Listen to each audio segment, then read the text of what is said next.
Everyone, this is Shikha Srivastava from mathematics farm. आज हम लोग क्या पढ़ेंगे? आज हम लोग class 8 chapter 11 that is direct and inverse proportions में जितने भी ट्राइडीज गिवन है वो सब हम इस वीडियो में कवर करेंगे। और ये मैं अपडेटेड एनसीईआरटी सिलेबस 2023 के अकॉर्डिंग आप लोगों को पढ़ा रही हूँ। क्लास स्टार्ट करने से पहले मैं बता दूं कि इसके पिछले वीडियोस में मैंने इस चैप्टर में जितनी भी एक्सरसाइजेस थी, एक्सरसाइज 11.1 एंड 11.2 वो सब मैं सॉल्व कर चुकी हूँ। अगर आप लोग मेरी वो वीडियोस देखना चाहते हैं तो मैंने उसकी लिंक इस वीडियो के डिस्क्रिप्शन में डाल दी है। ठीक है, ये जो लिंक है इस चैप्टर की प्लेलिस्ट की लिंक है। आप यहाँ से इस चैप्टर की कोई सी भी वीडियो देख सकते हैं, या फिर आप मेरे चैनल मैथमेटिक्स फार्म पे जाकर प्लेलिस्ट सेक्शन विजिट करिए, वहां पे आपको चैप्टर वाइज सारी वीडियोस मिल जाएंगी। सो स्टूडेंट्स, अगर अभी तक आप लोगों ने मेरे चैनल को सब्सक्राइब नहीं किया है तो प्लीज सब्सक्राइब कर लीजिए और बेल आइकॉन प्रेस कर लीजिए, जिससे कि मैं अपनी जितनी भी न्यू वीडियोस डालूं उसका नोटिफिकेशन आप लोगों को सबसे पहले मिले। तो चलिए क्लास स्टार्ट करते हैं। अभी हम ट्राइडीज सॉल्व करेंगे जो कि पेज नंबर 132 पर गिवन है। First question, observe the following tables. यहाँ पे कुछ टेबल्स गिवन है, आपको इनको ऑब्जर्व करना है and find if x and y are directly proportional. और आपको फाइंड करना है कि क्या x और y ये डायरेक्टली प्रोपोर्शनल है एक दूसरे के या फिर नहीं है। ठीक है, तो यहाँ पे x और y जो है ये दो क्वांटिटीज हैं। ठीक है, ये x और y ये दो क्वांटिटीज हैं। ठीक है, तो दो क्वांटिटीज डायरेक्टली प्रोपोर्शनल कब होती हैं? जब एक क्वांटिटी के इंक्रीज होने के साथ साथ दूसरी भी क्वांटिटी इंक्रीज हो। ठीक है, या फिर एक क्वांटिटी के डिक्रीज होने के साथ साथ दूसरी भी क्वांटिटी डिक्रीज हो। ठीक है, यहाँ पे x और y दो क्वांटिटीज हैं, तो दो क्वांटिटीज डायरेक्टली प्रोपोर्शनल कब होती हैं? जब एक क्वांटिटी के इंक्रीज होने के साथ साथ दूसरी भी क्वांटिटी इंक्रीज हो, या फिर एक क्वांटिटी के डिक्रीज होने के साथ साथ दूसरी भी क्वांटिटी डिक्रीज हो, और एंड इन दोनों क्वांटिटीज का रेशियो x और y का रेशियो कांस्टेंट हो। कांस्टेंट हो मींस एक फिक्स्ड नंबर हो, तब हम कहेंगे कि ये दोनों क्वांटिटीज डायरेक्टली प्रोपोर्शनल है। ठीक है, तो x और y, यहाँ पे जितने भी x और y गिवन है इनकी वैल्यू कांस्टेंट होनी चाहिए। Means x1 upon y1 is equals to x2 upon y2 is equals to x3 upon y3। ठीक है, जितने भी x और y गिवन हो उन सब की वैल्यू इक्वल होनी चाहिए और किसके बराबर होनी चाहिए? एक कांस्टेंट के। ठीक है, तब हम कह सकते हैं कि ये दोनों क्वांटिटीज डायरेक्टली प्रोपोर्शनल होंगे एक दूसरे के। तो चलिए चेक करते हैं। ये x की वैल्यूज गिवन है और ये y की वैल्यूज गिवन है। ठीक है, तो इसको मैं बोल रही हूँ x1, इसको बोल रही हूँ x2, x3, x4, x5, x6 and x7। यहाँ पे ये y1, y2, y3, y4, y5, y6 and y7। अब क्वांटिटी x और क्वांटिटी y को नोटिस करिए। यहाँ पे देखिए क्वांटिटी x डिक्रीज हो रहा है। देखिए 20 से हुआ 17, 17 से हुआ 14, 14 से हुआ 11, 11 से हुआ 8, फिर 8 से हुआ 5, 5 से हुआ 2। क्वांटिटी x डिक्रीज हो रहा है। अब क्वांटिटी y देखिए 40 से हुआ 34, ये भी डिक्रीज हो रहा है। 34 से हुआ 28, 28 से हुआ 22, 22 से हुआ 16, 16 से हुआ 10, 10 से हुआ 4। तो क्वांटिटी x के डिक्रीज होने के साथ साथ क्वांटिटी y भी डिक्रीज हो रहा है। ठीक है, तो ये क्राइटेरिया तो फुलफिल हो रहा है। अब अगर x और y का रेशियो, x और y का रेशियो हर बार एक फिक्स्ड नंबर आ जाए, ठीक है, एक कांस्टेंट आ जाए, तो हम कह देंगे कि x और y डायरेक्टली प्रोपोर्शनल है। ठीक है, तो चलिए x और y का रेशियो फाइंड आउट करते हैं।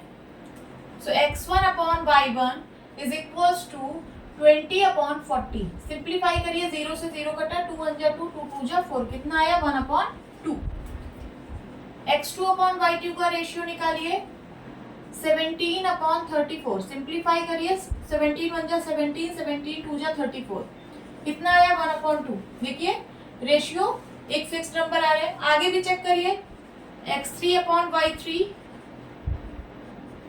Is equals to 14 upon 28। 2 7 जा 14, 2 1 जा 2, 2 4 जा 8, 7 1 जा 7, 7 2 जा 14, कितना आया? 1 अपॉन 2। यहाँ पे भी आ गया 1 अपॉन 2। ठीक है, आगे x4 upon y4 is equals to 11 upon 22। 11 1 जा 11, 11 2 जा 22 इज इक्वल्स टू 1 अपॉन 2। यहाँ पे भी आ गया 1 अपॉन 2। आगे x5 upon y5 is equals to 8 upon 16। 2 4 जा 8, 2 8 जा 16, 2 2 जा 4, 2 4 जा 8, 2 1 जा 2, 2 2 जा 4। कितना आ गया 1 अपॉन 2। ठीक है, आगे x6 upon y6 is equals to 5 upon 10। 5 1 जा 5, 5 2 जा 10। कितना आ गया 1 अपॉन 2। अब x7 और y7 का रेशियो फाइंड करिए। 2 अपॉन 4, 2 1 जा 2, 2 2 जा 4। इसकी भी वैल्यू कितनी आ गई 1 अपॉन 2। अब देखिए यहाँ पे x और y का रेशियो कांस्टेंट है। ठीक है, एक फिक्स्ड नंबर आ रहा है हर केस में, तो हम कह सकते हैं कि x और y डायरेक्टली प्रोपोर्शनल है एक दूसरे के। तो आप क्या लिखेंगे, since x1 upon y1 is equals to x2 upon y2 is equals to x3 upon y3 is equals to x4 upon y4 is equals to x5 upon y5 is equals to x6 upon y6 is equals to x7 upon y7 is equals to 1 upon 2। ठीक है, एक constant है सबकी value, तो हम कह सकते हैं कि x और y डायरेक्टली प्रोपोर्शनल है। देखिए, therefore x and y are directly proportional to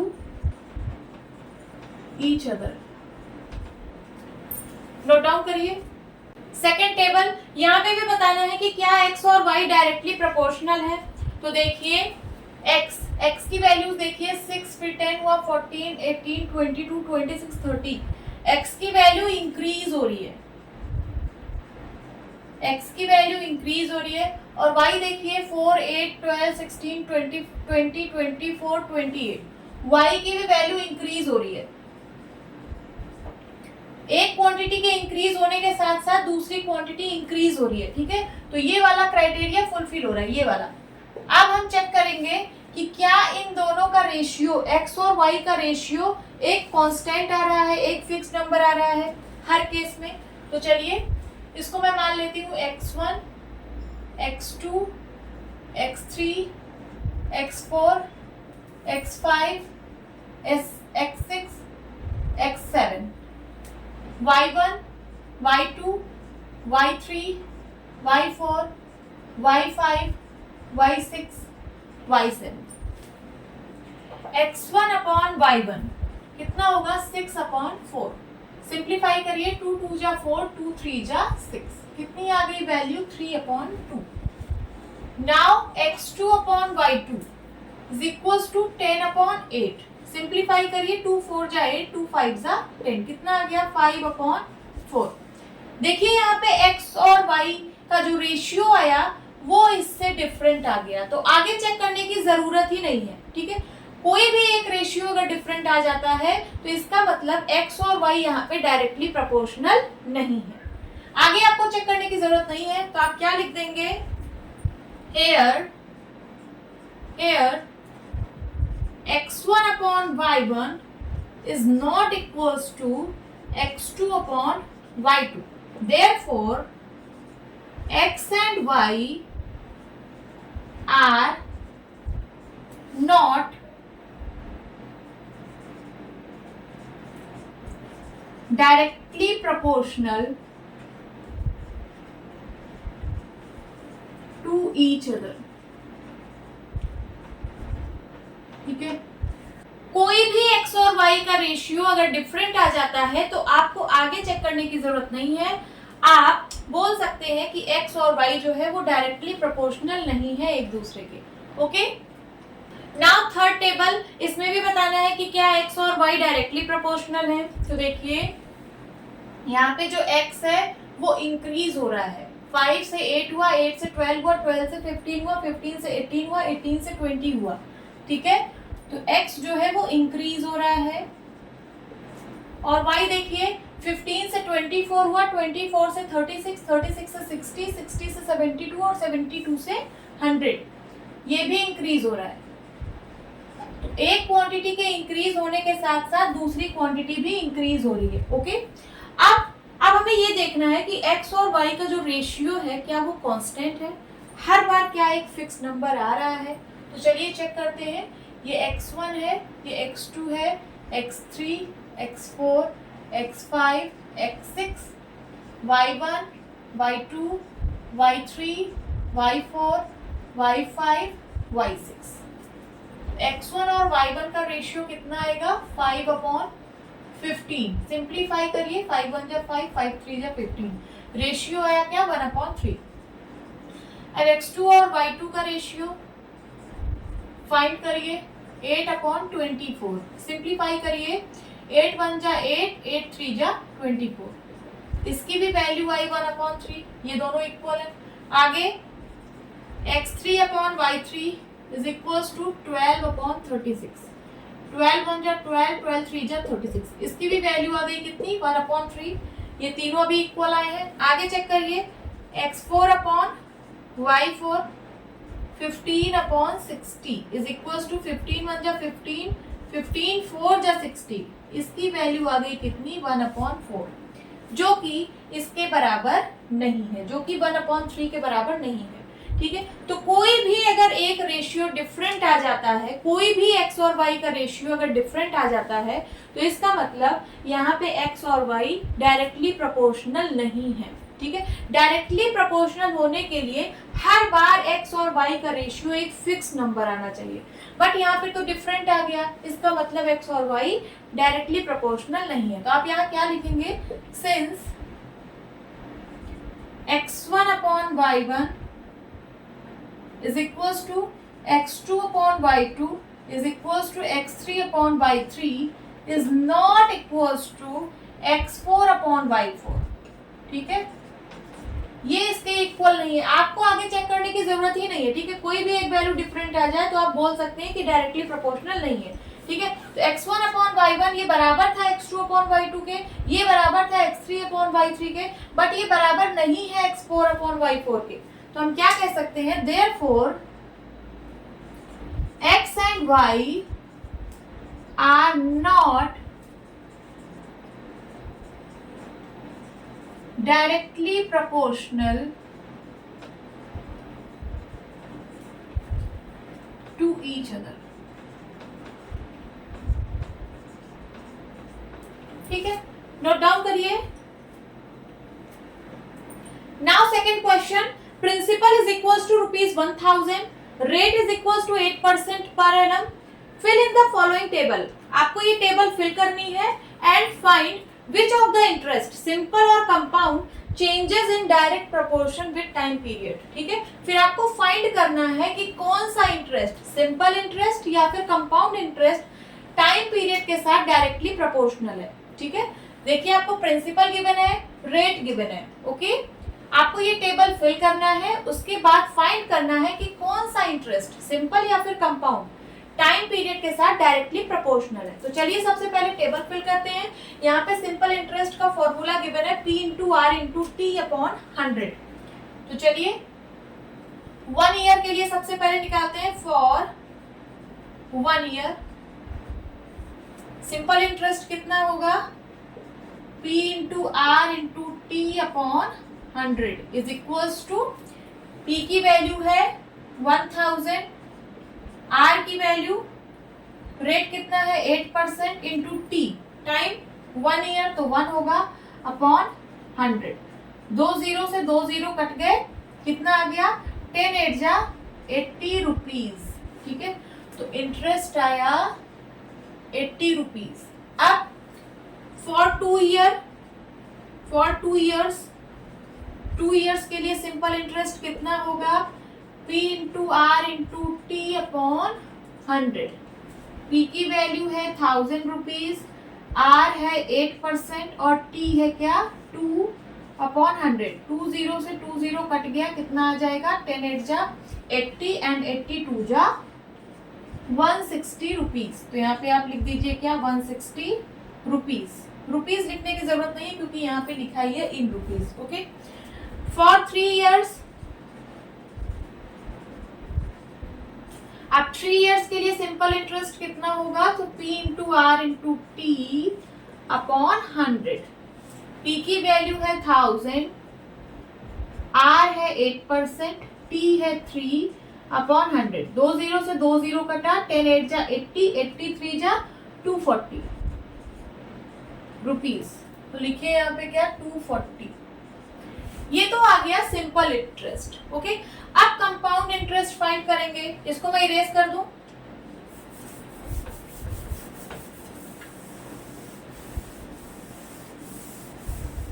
अब कंपाउंड इंटरेस्ट फाइंड करेंगे for 1 year। For 1 year compound interest का फॉर्मूला यहाँ पे गिवन है, कितना, P 1 प्लस आर अपॉन 100 की power T minus P is equals to P। P है कितना, 1000, ब्रैकेट में 1 प्लस आर है 8 अपॉन 100 की पावर T। T की वैल्यू यहाँ पे 1 है, 1 ईयर में ये T की वैल्यू है, T is equals to 1 year. Time, T means time. Okay, तो 1 ईयर है, T की वैल्यू 1 हो जाएगी, माइनस 1000। सॉल्व करिए, 1000 ये सिंप्लीफाई होगा, 2 4 जा 8, 2 5 जा 10 एंड 0, 2 2 जा 4, 2 2 जा 4, 2 5 जा 10। ओके, एलसीएम ले लीजिए, कितना आ जाएगा, 25, ये हो जाएगा 25 प्लस 2 27। Okay, minus 1000। अब 25 और 1000 ये सिंप्लीफाई होगा, 5 5 जा 25, 5 2 जा 10, कितना आ गया, 200, 5 1 जा 5, 5 4 जा 20 एंड 0, ये आ गया 40। 40 इंटू 27 माइनस 1000। चलिए इन दोनों को मल्टीप्लाई कराएं, 27 इंटू 4, 7 4 जा 28, कैरी आया 2, 4 2 जा 8, 8 2 10 और एक 0 और, ठीक है, तो कितना आ जाएगा, 1080 माइनस 1000 इज इक्वल्स टू कितना आएगा, 80 रुपीज। तो यहाँ पे आप लिख दीजिए क्या, 80। 1 ईयर के लिए कंपाउंड इंटरेस्ट आया 80 रुपीज। अब 2 इयर्स के लिए फाइंड करते हैं, इसको इरेज कर दूं, कर देती हूँ।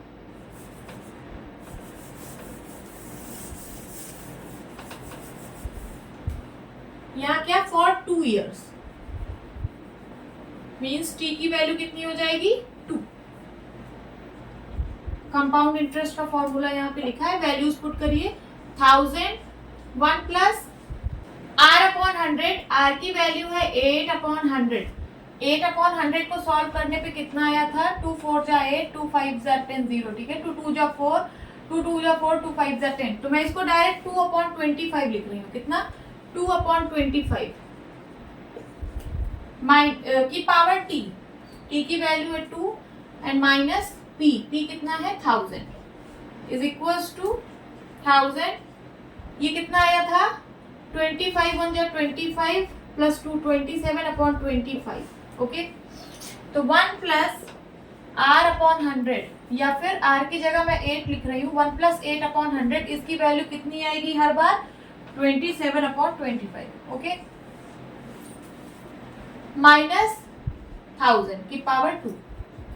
अब सॉल्व करिए, 1000 इंटू 27 अपॉन 25 की पावर 2 है, means 27 upon 25 into 27 upon 25, 2 times multiply हो जाएगा, माइनस 1000।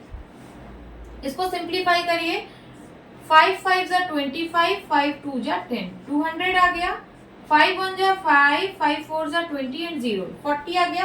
अब 40 और 25 को सिंप्लीफाई करिए, 5 5 जा 25, 5 8 जा 40। ओके, अब जो भी आया यहाँ लिख लीजिए, इधर है 8 इंटू 27 इंटू 27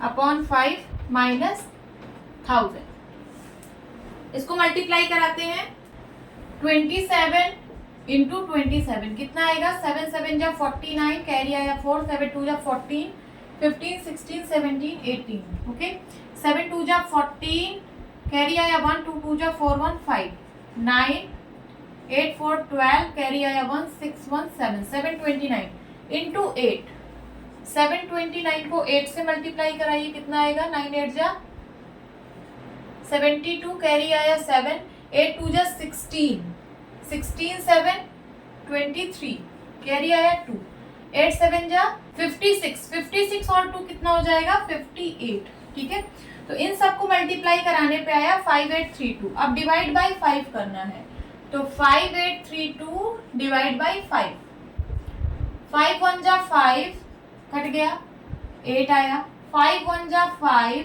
3 आया। ठीक है, अब 3 आ जाएगा, 5 6 जा 30, 3 आया, 2 आएगा, 5 6 जा 30, 2 आया, पॉइंट लगाइए, 0 बढ़ाइए। ठीक है, 5 4 जा 20,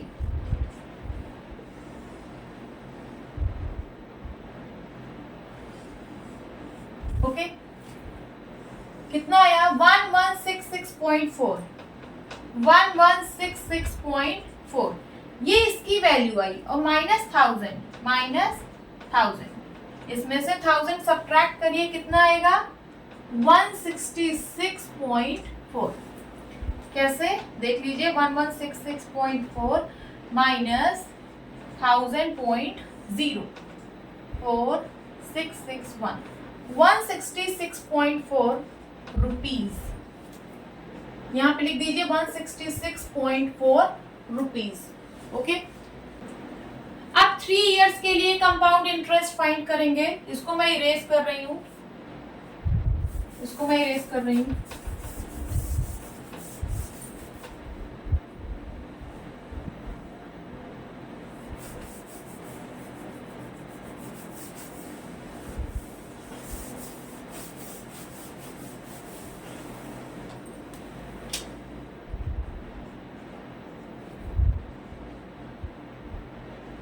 देखिए, t is equals to 3 for 3 years, t is equals to 3 हो जाएगा।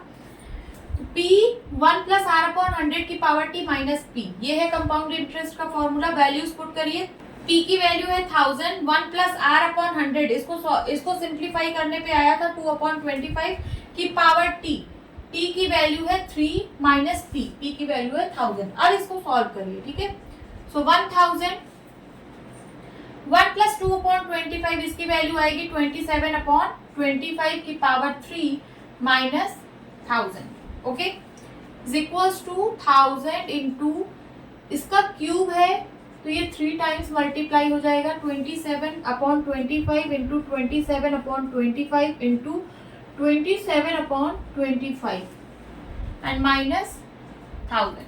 अब चलिए इसको सिंप्लीफाई करते हैं। 5 5 जा 25, 5 2 जा 10, 200 आया, 5 1 जा 5, 5 4 जा 20, 40 आया। अब 40 और 25 को सिंप्लीफाई करते हैं, 5 5 जा 25, 5 8 जा 40।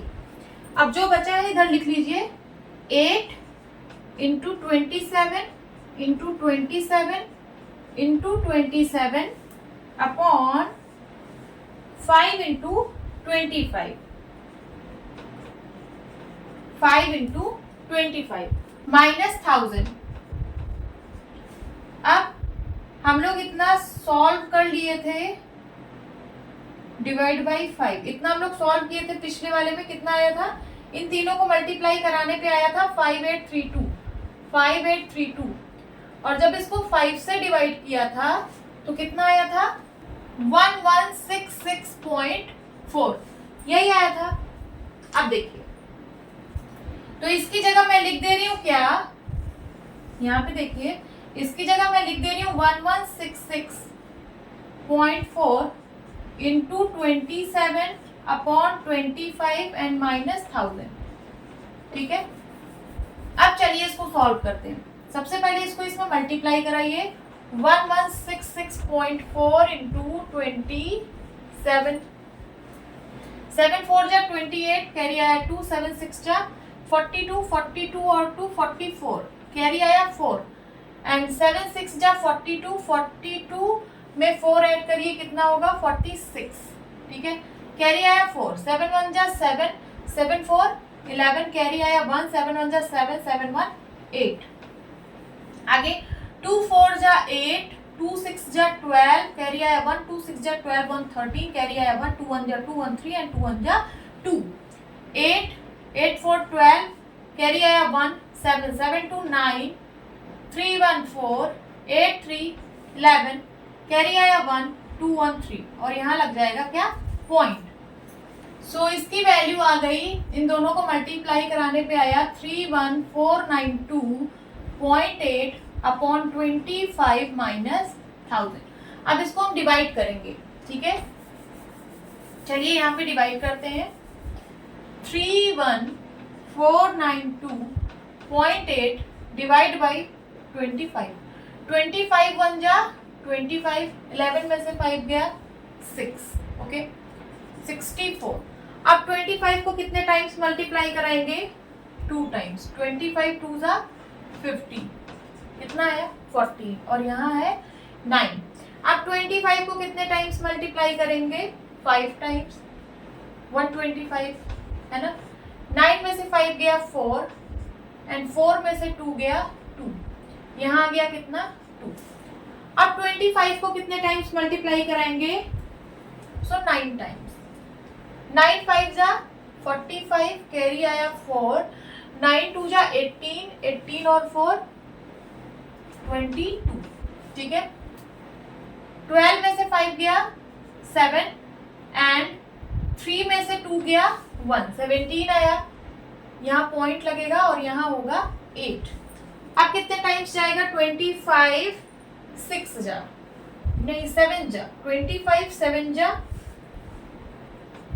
175, कितना आ जाएगा 3, 8 में से 5 गया 3, अब एक 0 बढ़ेगा तो 25 1 जा 25, देखिए यहाँ 30 है, 25 1 जा होगा 25, 5 आएगा, फिर एक 0 बढ़ेगा 25 2 जा 50, ठीक है। तो इसको इससे डिवाइड करने पे कितना आया, 1259.712 एंड माइनस 1000, इसमें से 1000 सब्ट्रैक्ट होगा, कितना आएगा 259.712 रुपीज। तो यहाँ पे लिख दीजिए क्या, 259.712 रुपीज। अब इसको इरेज करते हैं, टेबल हमने फिल कर ली। अब हमें ये पता करना है कि कौन सा इंटरेस्ट, सिंपल इंटरेस्ट या फिर कंपाउंड इंटरेस्ट टाइम के साथ डायरेक्टली प्रोपोर्शनल है, ठीक है। तो पहले हम टेबल बनाते हैं टाइम पीरियड और सिंपल इंटरेस्ट की। टाइम पीरियड, इसको मैं टीपी लिख रही हूँ और सिंपल इंटरेस्ट को मैं एसआई लिख रही हूँ इन रुपीज, ठीक है। मैं एक टेबल बना रही हूँ इन दोनों की, ये मैंने टेबल बनाई। 1 ईयर के लिए सिंपल इंटरेस्ट आया है 80, 2 ईयर के लिए आया है 160 और 3 ईयर के लिए आया है 240। लिख लीजिए 3 इयर्स, 2 इयर्स एंड 1 ईयर। अब हमें ये पता करना है कि क्या ये डायरेक्टली प्रोपोर्शनल है या फिर नहीं है। तो देखिए टाइम पीरियड जो है वो इंक्रीज हो रहा है, 1 ईयर फिर 2 ईयर फिर 3 ईयर, तो टाइम पीरियड इंक्रीज हो रहा है। और ये जो सिंपल इंटरेस्ट है ये भी इंक्रीज हो रहा है, 80 160 फिर 240, ठीक है, ये भी इंक्रीज हो रहा है। तो एक क्वांटिटी के इंक्रीज होने पर दूसरी क्वांटिटी इंक्रीज हो रही है। अब हम देखेंगे कि क्या दोनों का रेशियो, दोनों क्वांटिटी का रेशियो कांस्टेंट है। तो चलिए इनका रेशियो फाइंड करते हैं। इसको मैं मान रही हूँ x1, इसको मान रही हूँ y1। देखिए टाइम पीरियड को मैं बोल रही हूँ x और सिंपल इंटरेस्ट को मैं बोल रही हूँ y। मैं कुछ भी बोल सकती हूँ, ठीक है। मैंने टाइम पीरियड को बोला क्वांटिटी x और सिंपल इंटरेस्ट को बोला क्वांटिटी y। तो ये होगा x1, ये होगा y1, ये होगा x2, ये होगा y2, ये होगा x3 और ये होगा क्या y3। x1 अपॉन y1 कितना आएगा, 1/80, 1/80। अब x2 अपॉन y2 निकालिए, 2/160। सिंप्लीफाई करिए, 2 1 जा 2, 2 8 जा 16 एंड 0, कितना आया 1/80, ठीक है। अब x3 और y3 निकालिए, x3 अपॉन y3 कितना आएगा 3/80। 240. ओके, 3 1 जा 3, 3 8 जा 24, कितना आ गया 1/80. देखिए यहाँ पे x और y का रेशियो कांस्टेंट है, ठीक है, एक फिक्स्ड नंबर आ रहा है जो कि है 1/80. इसका मतलब ये दोनों क्वांटिटीज डायरेक्टली प्रोपोर्शनल है एक दूसरे के. तो हम क्या लिखेंगे, since x1/y1 is equals to x2/y2 is equals to x3/y3 is equals to 1/80. ठीक है, therefore x and y are directly proportional to each other. और x और y हैं क्या, टाइम पीरियड और सिंपल इंटरेस्ट. तो हम लिख सकते हैं therefore time period and simple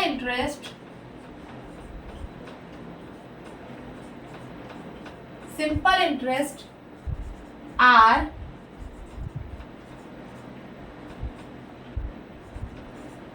directly proportional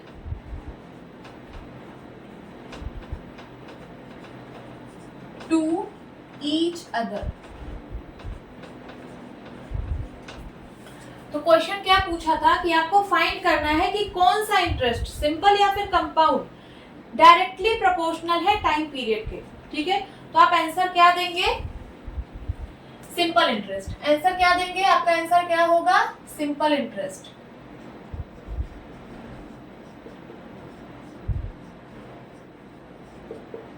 simple interest जो है वो टाइम पीरियड के साथ डायरेक्टली प्रोपोर्शनल है. अब आप इसको भी चेक कर सकते हैं कि कंपाउंड इंटरेस्ट क्या टाइम पीरियड के साथ डायरेक्टली प्रोपोर्शनल है. चेक करके देखते हैं, वैसे है नहीं बट हम चेक करेंगे. इसको इरेज करते हैं.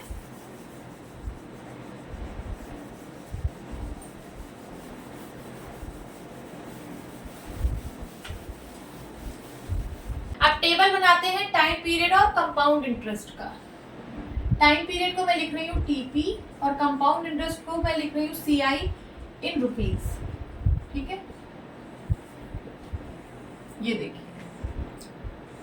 1 year, 2 years and 3 years.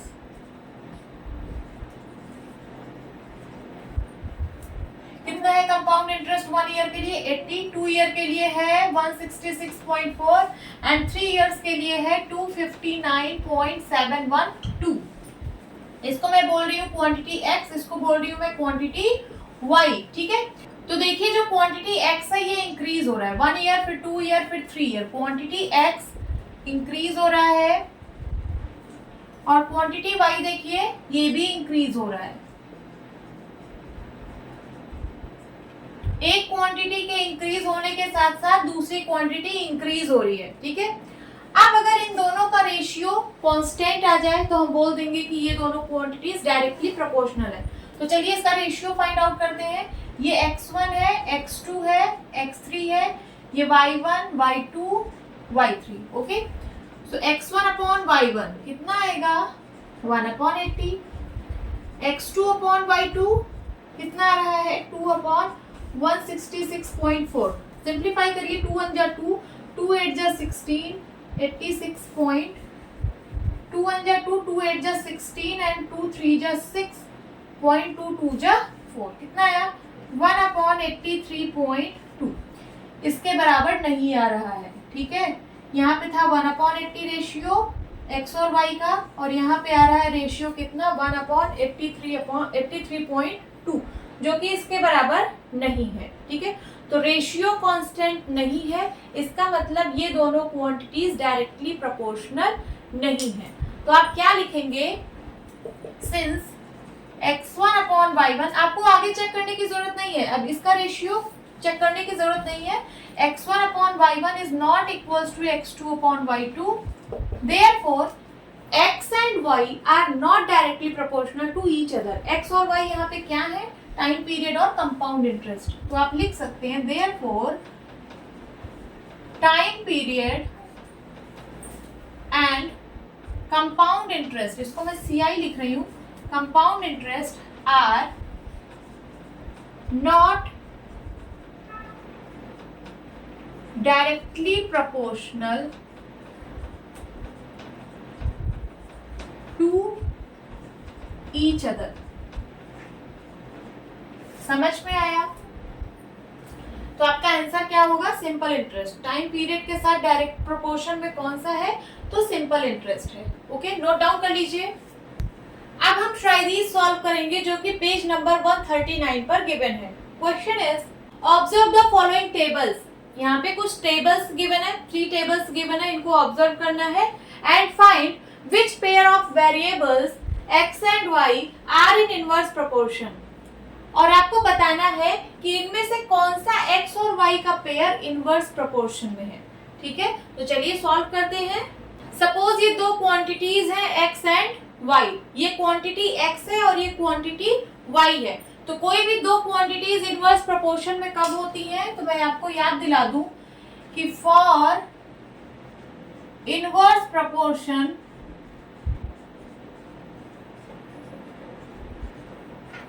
कोई भी दो क्वांटिटीज इनवर्स प्रोपोर्शन में तब होती हैं जब एक क्वांटिटी के इंक्रीज होने के साथ साथ दूसरी क्वांटिटी डिक्रीज हो, या फिर एक क्वांटिटी के डिक्रीज होने के साथ साथ दूसरी क्वांटिटी इंक्रीज हो एंड इन दोनों क्वांटिटीज का प्रोडक्ट कांस्टेंट हो, मींस x इंटू वाई ये कांस्टेंट हो।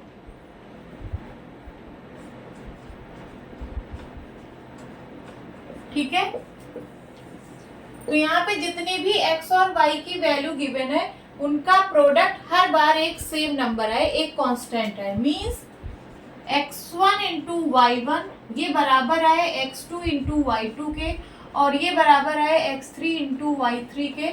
ठीक है, अब जितनी भी वैल्यूज हो डॉट डॉट डॉट डॉट ये सब किसके बराबर है? एक कांस्टेंट के। ठीक है, तो जब ये दोनों क्राइटेरिया फुलफिल होगा तो हम कहेंगे कि दोनों क्वांटिटीज इनवर्स प्रोपोर्शन में है। अब चलिए यहाँ देखते हैं, ये देखिए क्वांटिटी x है और ये क्वांटिटी y है। तो हम इसको बोल रहे हैं x1, x2, x3, x4। ये x की वैल्यूज हैं तो हम इसको x1, x2, x3 और x4 मान लिए। ये y की वैल्यूज है तो हम इनको y1, y2, y3, y4 बोल दे रहे हैं। ठीक है, अब देखिए जो क्वांटिटी x है वो डिक्रीज हो रही है। 50, 50 के बाद 40 हुआ, 40 के बाद 30 हुआ, 30 के बाद 20 हुआ। तो ये जो x क्वांटिटी है ये डिक्रीज हो रही है और ये जो क्वांटिटी y है ये इंक्रीज हो रही है। देखिए 5, 6, 7, 8 इंक्रीज हो रही है। तो एक क्वांटिटी डिक्रीज हो रही है, दूसरी क्वांटिटी इंक्रीज हो रही है। ठीक है, एक क्वांटिटी डिक्रीज हो रही है, दूसरी क्वांटिटी इंक्रीज हो रही है। ये तो ठीक है। अब आगे अगर इन दोनों का प्रोडक्ट x और y का प्रोडक्ट अगर कांस्टेंट होगा तो हम कह देंगे कि ये दोनों इनवर्स प्रोपोर्शन में है। चलिए अब इनका प्रोडक्ट फाइंड आउट करते हैं। x1 into y1 is equals to 50 into 5, 5 5 are 25, 250। x2 into y2 निकालिए 40 इंटू 6, 6 4 जा 24, कितना आ गया? 240। इक्वल तो है नहीं, इसका प्रोडक्ट कुछ और है, इसका प्रोडक्ट कुछ और आ रहा है, सेम नंबर तो आ नहीं रहा है। इसका मतलब ये दोनों क्वांटिटीज इनवर्स प्रोपोर्शन में नहीं है। अब आपको आगे चेक करने की जरूरत नहीं, आगे कुछ भी है। ठीक है, यहीं पे इक्वल नहीं आ रहा है, कोई भी अगर डिफरेंट आ जाए तो आपको आगे चेक करने की जरूरत नहीं है। आप सीधे बोल सकते हैं कि ये दोनों क्वांटिटीज इनवर्स प्रोपोर्शन में नहीं है। तो आप क्या लिखेंगे? Here x1 into y1 is not equals to x2 into y2. Therefore, x and y are not in inverse proportion. Inverse. ठीक है, तो ये इनवर्स प्रोपोर्शन में नहीं है। सेकेंड टेबल देखिए, क्वांटिटी x है और ये क्वांटिटी y है। ठीक है, इसको मैं बोल दे रही हूँ x1, ये x की वैल्यूज हैं तो मैं इसको बोल दे रही हूँ x1, x2, x3, x4। ये y की वैल्यूज हैं तो y1, y2, y3 and y4। अब देखिए जो क्वांटिटी x है वो इंक्रीज हो रही है। 100, 100 से 200 हुआ, 300 फिर 400 इंक्रीज हो रही है। क्वांटिटी x इंक्रीज हो रही है और जो क्वांटिटी y है वो डिक्रीज हो रही है। 60 से 30 हुआ, 30 से 20 और 20 से फिर 15 हो गया, ये डिक्रीज हो रही है। एक क्वांटिटी इंक्रीज हो रही है, दूसरी क्वांटिटी डिक्रीज हो रही है, ये तो फुलफिल हो रहा है। अब हमें क्या चेक करना है कि इन दोनों का प्रोडक्ट कांस्टेंट होना चाहिए। तो यहाँ पे हर एक का प्रोडक्ट निकालिए। x1 इंटू y1 कितना आएगा, 100 into 60 is equals to 6000। Now x2 into y2 निकालते हैं, 200 इंटू 30, 3 2 जा 6000, okay. x3 into y3 is equals to 300 into 20 is equals to 6000. Now x4 into y4 is equals to 400 into 15 is equals to कितना आएगा, 15 4 जा 60, 6000 आ गया, okay. यहाँ पे देखिए x और y का प्रोडक्ट हर बार एक फिक्स्ड नंबर आ रहा है, एक कांस्टेंट आ रहा है। इसका मतलब यहाँ पे x और y जो है वो इनवर्स प्रोपोर्शन में है। तो आप क्या लिखेंगे, since x1 into y1 is equals to x2 into y2 is equals to x3 into y3 is equals to x4 into y4 is equals to 6000, ठीक है। इन सब की वैल्यू इक्वल आ रही है, कांस्टेंट के बराबर आ रही है। Therefore x and y are in inverse proportion। आपको बताना था कि कौन सा पेयर इनवर्स प्रोपोर्शन में है, तो ये वाला सेकेंड वाला जो x और y का पेयर है ये इनवर्स प्रोपोर्शन में है, ठीक है। लिख लीजिए। थर्ड टेबल में देखिए, यहाँ पे क्वांटिटी x और क्वांटिटी y गिवन है।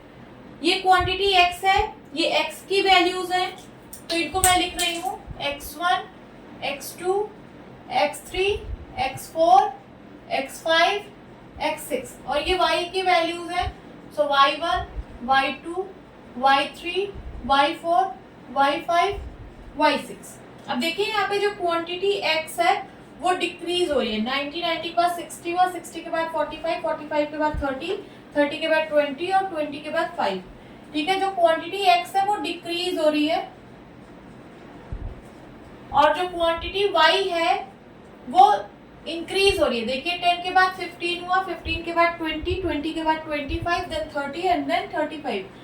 तो ये क्वांटिटी y इंक्रीज हो रही है, एक क्वांटिटी डिक्रीज हो रही है, दूसरी क्वांटिटी इंक्रीज हो रही है। ये वाला तो फुलफिल हो रहा है। अब इन दोनों का प्रोडक्ट, इन दोनों क्वांटिटीज का प्रोडक्ट हर बार कांस्टेंट आना चाहिए। चलिए चेक करते हैं। x1 into y1 is equals to 90 into 10, 9 1 जा 900 आ गया। x2 into y2 equals to 60 into 15 is equals to 900।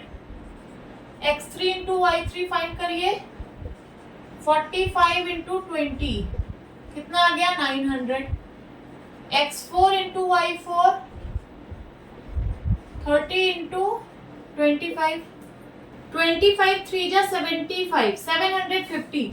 देखिए यहाँ पे x और y का प्रोडक्ट इन तीनों में तो सेम नंबर आ रहा था, बट यहाँ पे डिफरेंट आ गया, ठीक है। ये 750 आ गया, इससे डिफरेंट आ गया। तो कोई भी x और y का प्रोडक्ट अगर डिफरेंट आ गया, इसका मतलब यहाँ पे x और y इनवर्स प्रोपोर्शन में नहीं है, ठीक है। अब आपको आगे चेक करने की जरूरत नहीं है, कोई भी एक डिफरेंट आ जाए तो इसका मतलब x और y इनवर्स प्रोपोर्शन में नहीं है। तो आप क्या लिखेंगे, since x1 into y1 is equals to x2 into y2 is equals to x3 into y3 is not equals to x4 into y4, ठीक है। ये इसके बराबर था, ये इसके बराबर था, बट ये इसके बराबर नहीं है, ठीक है। Therefore x and y are not in inverse proportion।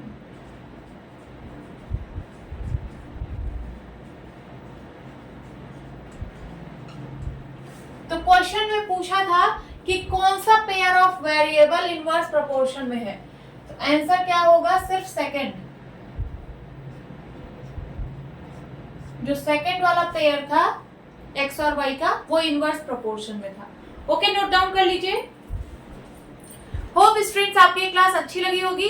मिलती हूँ अपनी नेक्स्ट वीडियो में, तब तक के लिए बाय बाय, टेक केयर।